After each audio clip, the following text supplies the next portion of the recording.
പ്രിയമുള്ളവരെ, ഇന്നൊരു വ്യത്യസ്ത വീഡിയോയുമായിട്ടാണ് വന്നിട്ടുള്ളത്. എന്നാൽ നമ്മളൊരു ഏർവാടിലേക്കുള്ള യാത്രയിലായിരുന്നു. അതിൻ്റെ ഇടയിൽ നമ്മുടെ ബസ് ഡ്രൈവറോടും അദ്ദേഹത്തിൻ്റെ കൂടെയുള്ളവരോടൊക്കെ സംസാരിച്ചപ്പോൾ ഈ ടൂറിസ്റ്റ് മേഖലയിൽ അവർ നേരിടുന്നതായിട്ടുള്ള വെല്ലുവിളികളെ കുറിച്ച് ഒരു വീഡിയോ ചെയ്യാൻ തോന്നി. അത് നമുക്ക് അവരോട് തന്നെ ചോദിച്ചിട്ട് മനസ്സിലാക്കാം. അപ്പൊ ശാസ്ത്രക്കാ, നിങ്ങൾ ഈ ഡ്രൈവിംഗ് മേഖലയിലേക്ക് വരാൻ പ്രചോദനപ്പെടുത്തിയ എന്ത് കാര്യമാണ്? ഞാൻ ഇതിലേക്ക് വരാൻ തന്നെ കാരണം ഇതൊരിക്കലും ചതിക്കൂല. ഒരു മനുഷ്യൻ ചതിച്ചാലും ഈ ഇരുമ്പ് ചതിക്കൂല. നിങ്ങൾക്ക് അത്രക്ക് വിശ്വാസമാണ് ഇതിനെ? അത്രയ്ക്ക് ആത്മവിശ്വാസം. ഞാനിപ്പോ ഈ ഒരു ഫീൽഡിലായിട്ട് എനിക്ക് തോന്നുന്നുണ്ട് ഒരു 15-15 വയസ്സിൽ ഞാൻ വണ്ടി ഡ്രൈവർ തുടങ്ങിയതാണ്. അള്ളാഹുവിന്റെ അനുഗ്രഹം കൊണ്ട് പഠിച്ചവന്റെ കുതിർത്തുകൊണ്ട് ഒന്നും ഇല്ലാതെ നമുക്ക് പറയാൻ പറ്റില്ല. അതൊക്കെ പഠിച്ചവന്റെ അടുത്താണ്. പക്ഷെ എന്നെ ഇതുവരെ ഒന്നുകൊണ്ടും ജയിച്ചിട്ടില്ല.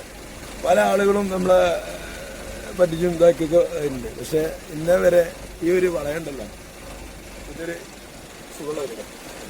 ഈ ടൂറിസ്റ്റ് മേഖലയിൽ നിങ്ങൾക്ക് ഏറ്റവും കൂടുതൽ വെല്ലുവിളിയായിട്ടുള്ള കാര്യം എന്താണ്? ടൂറിസ്റ്റ് മേഖലയിൽ ഇതിൽ പറഞ്ഞു കഴിഞ്ഞാൽ 40-45,000 രൂപ 50,000 രൂപ ടാക്സ് അടിച്ചുകൊണ്ട് ക്ഷേമനിധി ഇതൊക്കെ പാടെ 19,000 രൂപ 3 മാസത്തിന് അടിച്ചുകൊണ്ട് ഈ എന്താ നമുക്ക് സത്യം പറഞ്ഞ സർവീസ് നടത്താൻ തന്നെ വളരെ ബുദ്ധിമുട്ടാണ്. കാരണം ഇതിന്റെ ഇടയിൽ കൂടെ KSRTC സർവീസ് എടുത്താണ്, ഉല്ലാസയാത്രകളുണ്ട്. പിന്നെ അവര് ടൂർ പാക്കേജ് അത് ഇത് പറഞ്ഞാണ്ട് അന്നിപ്പോ ഇതുവരെ ഇല്ലാത്ത ഓരോരോ സംഗതികൾ ഇതായപ്പോ സത്യം പറഞ്ഞാൽ ഇതിനോട് നമുക്ക് മടുപ്പ് വന്നിരുന്നു. ഇത്രയും ടാക്സ് അടിച്ചാണ്ട് നമുക്ക് സർവീസ് നടത്താൻ നമുക്ക് ഇതില്ല, കഴിവില്ല. ഇത്രക്ക് വെല്ലുവിളി ഉണ്ടായിട്ടും എങ്ങനെയാണ് നിങ്ങൾ ഈ അന്യ സംസ്ഥാന ബസ്സുകളുമായിട്ട് കൊണ്ടുപോകുന്നത്? അത് നമുക്ക് ഇതിനോടുള്ളൊരു ക്രൈസ് തന്നെ. മെയിനായിട്ട് നമുക്ക് ഇതിനോടുള്ളൊരു വല്ലാത്തൊരു ക്രൈസാണ്. അതുകൊണ്ടാണ് നമ്മൾ ഇത് പിടിച്ചു വെക്കുന്നത്. പിന്നെ ഈ ബസ്സിലൊക്കെ, ഈ ടൂറിസ്റ്റ് ബസ്സിൽ ആളുകൾ യാത്ര ചെയ്യുമ്പോൾ അവർ ഡാൻസ് കളിച്ചിരുന്നല്ലോ, അപ്പോൾ അതൊക്കെ നിരോധിച്ചിട്ടുണ്ട്. അപ്പൊ അതിനെ കുറിച്ച് നിങ്ങളുടെ അഭിപ്രായം എന്താണ്? അതൊക്കെ വളരെ മോശം അഭിപ്രായമാണ്. അപ്പൊ വളരെ ഒരാളും ഒരു ബസ് വിളിച്ചാൽ ഒരു മാസം ടൂറൊന്നും പോകില്ല. കയറിപ്പോയി 1 ദിവസം 2 ദിവസം അല്ലെങ്കിൽ 3 ദിവസം 4 ദിവസം അങ്ങനെ അത്ര ഒരു ടൂർ പാക്കേജ് പോകുള്ളൂ. അതിൽ അവർ പരമാവധി എൻജോയ് ചെയ്യാനാണ് അവർ പോരുന്നത്. അപ്പൊ അവർക്ക് ആവശ്യമായ സാധനങ്ങളും ഇതൊക്കെ നമ്മളത് വിട്ടുകൊടുക്കണം. ഇത് ടൂറിസ്റ്റാണ്, ലക്ഷറി ടാക്സ് എടുക്കുന്ന വണ്ടിയാണ്. അപ്പൊ അവർക്ക് ആവശ്യമായ എല്ലാ സാധനവും എല്ലാ സംവിധാനവും നമ്മൾ ചെയ്തു കൊടുക്കണം. അതിനെ എന്താ മിസ്യൂസ് ചെയ്യുന്നവരെ നമ്മൾ ഫൈൻ അടക്കേണ്ടതും, അത് ഈ ടൗണിൽ നിന്നൊക്കെ വലിയ നിലവിൽ ശബ്ദമൊക്കെ ഇട്ടുകാണ്ട് വലിയ ഇതാക്കുന്നവർക്ക് അവർക്കാണ് നമുക്ക് ഫൈൻ അടിച്ചുകാണ്ട് ഇതാക്കേണ്ടത്. അല്ലാതെ കുറച്ച് ഇളവുകളൊക്കെ നമ്മൾ ഇത് കൊടുക്കണം.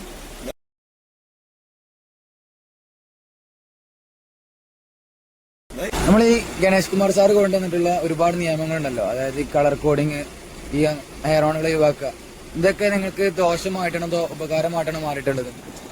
അതൊക്കെ വളരെ മോശ അഭിപ്രായങ്ങളാണ്. വളരെ ഇതാണെന്ന് പറഞ്ഞാൽ നമുക്കൊരു എയർ ഓൺ ഇല്ലാതെ ഇത് ഹൈ റേഞ്ച് പോണ വണ്ടികളാണ്.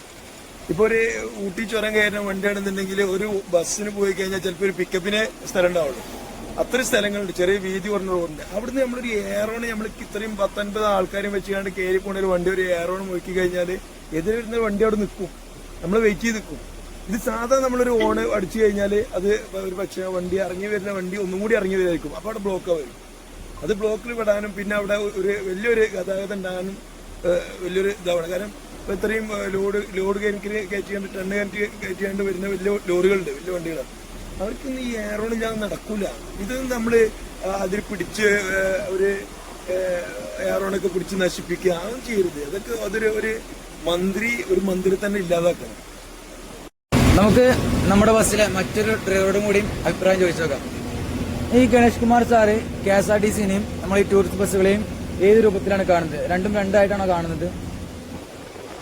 അതിനെ വളരെ ചുരുക്കി പറയുകയാണെങ്കിൽ രണ്ടും രണ്ടായിട്ട് കാണുന്നു എന്ന് നമ്മൾ പറയണം. കാരണം എന്താ വെച്ചാൽ നമ്മൾ ഈ ടൂറിസ്റ്റ് ബസ്സുകൾ എന്ന് കാണുമ്പോൾ ലക്ഷറി ടാക്സ് അടച്ചിട്ട് റോഡിലേക്ക് ഇറങ്ങി ചെയ്യുന്ന ആൾക്കാരാണ്, കൊടുക്കുന്ന ആൾക്കാർ. അപ്പോൾ ഇതിന് ഈ KSRTC എന്ന് പറയുന്ന പ്രസ്ഥാനം വളരണ്ടെന്ന് നമുക്ക് ആഗ്രഹിക്കുന്നില്ല, വളരണം തന്നെ നമ്മൾ ആഗ്രഹിക്കുന്നത്. പക്ഷെ അവർ ഈ പാക്കേജുകൾ എടുക്കുന്ന പരിപാടികളൊക്കെ നമ്മൾ ടൂറിസ്റ്റ് മേഖലയെ വളരെ സാരമായി എന്ന് പറഞ്ഞാൽ വളരെ കുറഞ്ഞു പോകും, വളരെ മാരകമായി തന്നെ ബാധിക്കുന്ന ഒരു കാര്യമാണ്. കാരണം നമ്മൾ ലക്ഷറി ടാക്സ് ഒക്കെ അടച്ചിട്ട് നമ്മൾ ഗസ്റ്റിനെടുത്തിട്ട് നമ്മൾ യാത്ര ചെയ്യുന്ന സമയത്ത് ലൈറ്റ് പാടില്ല, സൗണ്ട് പാടില്ല എന്നുള്ളതൊക്കെ പറയുമ്പോൾ നമ്മൾ ഗസ്റ്റ് പേയ്മെന്റ് ചെയ്യുന്നതിനുള്ള സർവീസ് കൊടുക്കുക എന്നുള്ളത് ഏതൊരു ജോലിയുടെയും ഒരു ഉത്തരവാദിത്തമാണ്. അത് നിറവേറ്റാൻ നമുക്ക് സാധിക്കുന്നില്ല എന്നതാണ്. അങ്ങനെ തരത്തിൽ നമ്മൾ ഇതിനെ മനസ്സിലാക്കുമ്പോൾ പിന്നെ കുമാർ സാറ് എന്നൊക്കെ പറയുന്നതിൽ എനിക്ക് വിരോധമൊന്നുമില്ല. പക്ഷെ അദ്ദേഹം ചെയ്യുന്നത് വളരെ മോശമായ ഒരു പരിപാടിയാണ്. ഒരു ടൂറിസ്റ്റ് മേഖലയെ അടപടൽ തകർക്കുന്ന ഒരു പരിപാടിയായിട്ടാണ് ഞാൻ മനസ്സിലാക്കുന്നത്. ബഹുമാനപ്പെട്ട ഗതാഗത മന്ത്രി ഗണേഷ് കുമാർ സാറിനോട് പറയാനുള്ളത്, നിങ്ങൾ KSRTC ബസ്സുകളെ പരിഗണിക്കുന്നത് പോലെ തന്നെ ഇതുപോലെയുള്ള പ്രൈവറ്റ് ബസ്സുകളെയും ടൂറിസ്റ്റ് ബസ്സുകളെയും പരിഗണിക്കണം. എന്നാൽ ഈ ടൂറിസ്റ്റ് ബസ്സുകളിലൊക്കെ അടങ്ങിയിരിക്കുന്നത് കേവലം മറ്റു ബസ്സുകളിലേതുപോലെ വെറും സീറ്റുകളോ അല്ലെങ്കിൽ എഞ്ചിനുകളോ മാത്രമല്ല, മറിച്ച് കേരളത്തിലെ ഒരുപാട് മക്കളുടെ കഴിവുകളാണ്. അത് ഇന്റീരിയർ മേഖലയിലാകട്ടെ, ഡെക്കറേഷൻ മേഖലയിലാകട്ടെ, ലൈറ്റ് ആൻഡ് സൗണ്ട് മേഖലയിലാകട്ടെ, നിങ്ങൾ ഒരുപാട് നിയമങ്ങൾ കൊണ്ടുവന്ന് ഇതെല്ലാം ഇല്ലാതാക്കുന്നതിലൂടെ ഈ ഒരു കഴിവിനെയാണ് നിങ്ങൾ ഇല്ലാതാക്കുന്നതെന്ന് ഓർമ്മ വേണം. മറ്റു സംസ്ഥാനങ്ങളിലും രാജ്യങ്ങളിലുമൊക്കെ പറയുന്നത് പോലെ കേരളത്തിലെ മക്കളാണ് വണ്ടികൾ മോഡിഫൈ ചെയ്യുന്നതിൽ ഏറ്റവും അതിന്റെ ഭംഗിയോടെയും പ്രൗഢിയോടുകൂടിയും ചെയ്യുന്നത്. നിങ്ങൾ ഒരുപാട് നിയമങ്ങൾ കൊണ്ടുവരുന്നതിലൂടെ നമ്മുടെ കേരളക്കരയിലെ മക്കളുടെ ആ ഒരു കഴിവിനെയാണ് നിങ്ങൾ ഇല്ലാതാക്കുന്ന. ശ്രദ്ധയോടെ വേണം ഓരോ നിയമങ്ങളും കൊണ്ടുവരാൻ. നിങ്ങളൊരു ബസ് അപകടം ഉണ്ടായി എന്നതിന്റെ പേരിൽ എല്ലാ ടൂറിസ്റ്റ് ബസ്സുകളും കളർ കോഡിലേക്ക് മാറ്റി. എന്നാൽ നിങ്ങൾ പറഞ്ഞതായ ആ ഒരു ഉപകാരം ഈ കളർ കോഡിലേക്ക് മാറ്റിയത് കൊണ്ട് ഉണ്ടായോ? കൂടാതെ നിങ്ങൾ ഈ ഹെയർ ഓണുകൾ നിർത്തലാക്കിയപ്പോൾ കോടമഞ്ഞിൽ പുതഞ്ഞ ചുരവും ഹെയർപിൻ വളവുകളും അതിവിദഗ്ധമായി ഈ വാഹനങ്ങളെ കയറ്റിക്കൊണ്ടുപോകാൻ ഒരു ഡ്രൈവറുടെ കഷ്ടപ്പാടിനെ കുറിച്ച് നിങ്ങൾ ചിന്തിച്ചിട്ടുണ്ടോ? അതുപോകട്ടെ, ഏതെങ്കിലും ഒരു വാഹന ഉടമ തെറ്റ് ചെയ്തു എന്നതിന്റെ പേരിൽ എല്ലാ വാഹന ഉടമകളെയും ഇതുപോലെ ബുദ്ധിമുട്ടിക്കാൻ ആവശ്യമുണ്ടോ? തെറ്റ് ചെയ്തതായ വാഹന ഉടമയ്ക്ക് തക്കതായ ശിക്ഷ നൽകിയാൽ മറ്റുള്ള ഡ്രൈവർമാരും അത് ആവർത്തിക്കാതിരിക്കാൻ ശ്രദ്ധിക്കില്ലേ? കേരളത്തിന്റെ ടൂറിസ്റ്റ് മേഖല വിപുലീകരിക്കുകയാണ് എന്ന് നിങ്ങൾ പറയുമ്പോൾ ഇതുപോലെയുള്ള ഒരുപാട് ടൂറിസ്റ്റ് ബസ്സുകളെ അവഗണിച്ചുകൊണ്ടാണോ നിങ്ങൾ ടൂറിസ്റ്റ് മേഖലയെ വിപുലീകരിക്കാൻ ശ്രമിക്കുന്നത്?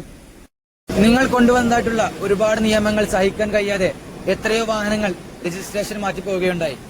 എന്നാൽ ഒരു കാലത്ത് രജിസ്ട്രേഷൻ മാറ്റിപ്പോയ ഈ വാഹനങ്ങൾ മറ്റു സംസ്ഥാന വാഹനങ്ങൾ അസൂയക്കണ്ണുകളാൽ നോക്കിയിരുന്ന വാഹനങ്ങളായിരുന്നു. കേരളത്തിന് ലഭിക്കേണ്ടിയിരുന്ന ടാക്സുകൾ അന്യ സംസ്ഥാനങ്ങളിലേക്ക് ഒഴുകിപ്പോകുമ്പോൾ ഭരണകർത്താക്കൾ ഇതിനെ ലാഘവത്തോടെയാണോ നോക്കിക്കാണുന്നത്?